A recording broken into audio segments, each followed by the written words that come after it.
大家好，歡迎又嚟到慧妍中醫館免費健康資訊平台。今日會講下腰痛嘅，與此同時同大家講解下咩係放血治療嚇。因為咧太多病人咧對於放血呢兩個字咧好多誤解。今日咧會分兩部分講嘅，一部分講腰痛，第二部分會講放血治療嚇。腰痛嘅成因咧係好多嘅，例如係話工作勞損啊、急性腰扭傷啊、椎間盤突出啊、腰骨錯位啊、腰椎病啊、脊柱側彎啊、成日翹腳啊、運動整親啊咁樣。一般嘅痛咧，我哋會分為腰部啦、腰底部啦同盤骨，基本上嚟講叫做上中下啦。咁繼續後邊，我會講解下咩為之上中下嘅。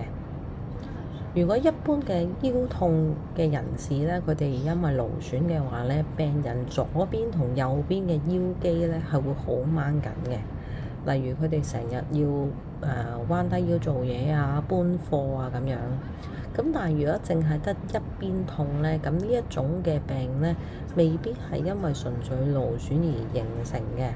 咁頭先所講嘅嗰啲急性腰扭傷啊、椎間盤突出啊、錯位啊呢啲，咁一般都係會一邊嘅。咁會出現在咩呢？係有痹症啦、行路困難啦、彎唔到腰啦。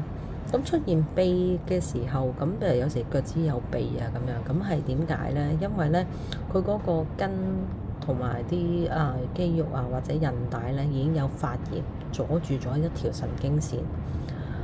咁咧如果你有呢種嘅發炎腫脹阻塞嘅神經線嘅時候咧，中醫理論咧就不通則痛嚇，所以咧急性腰扭傷大部分病人咧都會嚟得係好突然，非常之嚴重，情況有少少似瞓捩頸嚇。急性腰扭傷啊、椎間盤突出啊、腰骨錯位啊、脊柱側彎呢啲咧，一般會出現喺腰部同埋腰底部。如果係腰椎病嘅話咧，就上中下都會有機會發炎嘅。痛症以嚴重性嚟講咧，椎間盤突出同埋腰椎病咧會比較嚴重啲，因為咧可以導致到排便困難嘅。咁好啦，我哋講下咩為之上中下腰，咁究竟係點分呢？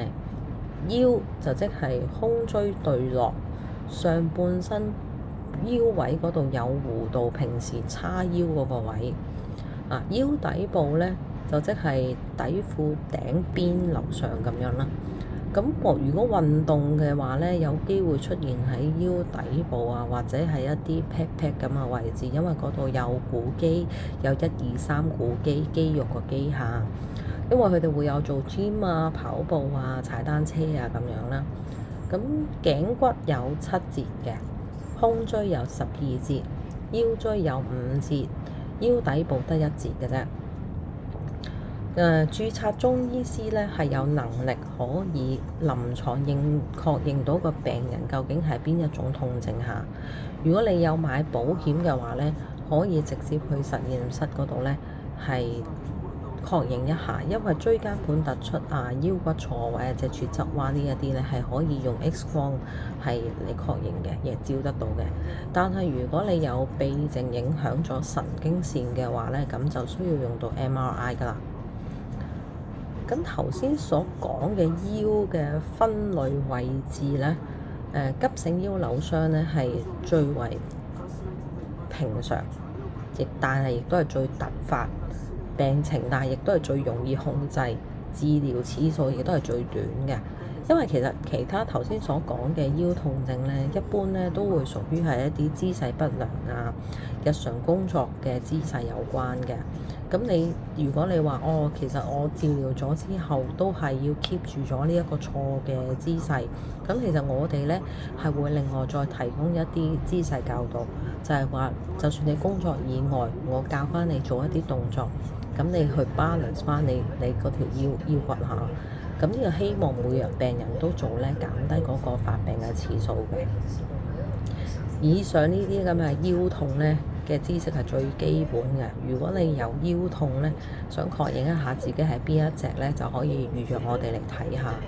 咁好啦，講到放血咧，放血呢兩個字令到人哋好驚，好似睇恐怖片咁。咁但係實際上又唔係你哋想象中咁恐怖㗎。咁但係第一個大前提係唔係病人自己話自己需唔需要放血嚇？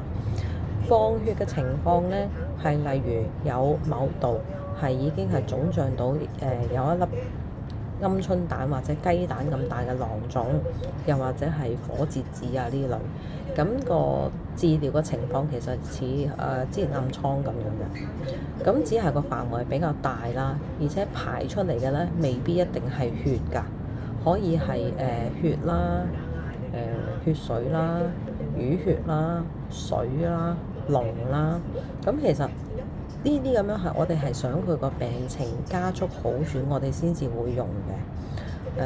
我唔知道咁樣解釋，大家會唔會對於放血仍然都係好大嘅疑慮下？咁都係嗰一兩針，又或者係梅花針咁樣，都係一定要真係針佢出嚟，擠佢出嚟咯。